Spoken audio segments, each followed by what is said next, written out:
Okey, hari ni kita nak try Caesar Cast X. Walaupun Caesar Cast X ni mesin lama kan, tapi aku baru beli. Nak try lah.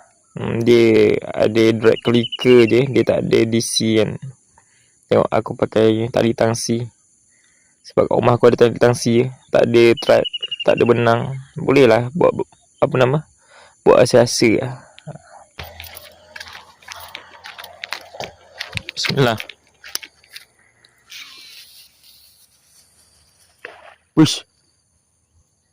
Tu biawak ke buaya, Mat? Lain macam pergi lah. Seriau.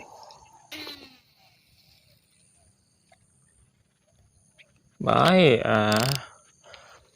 tanpa usaha keras, ke situ pergi. Mantap.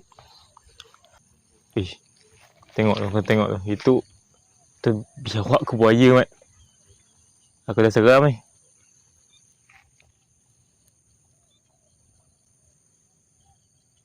Buaya kan? Biawak ke apa tu? Besar lah belah lu.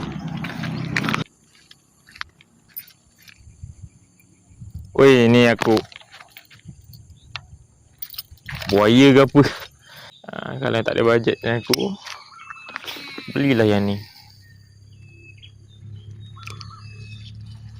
Kalau ada bajet lebih sikit, tambah lagi RM30, dapat yang DC kan. Ni pun dah sedap lah.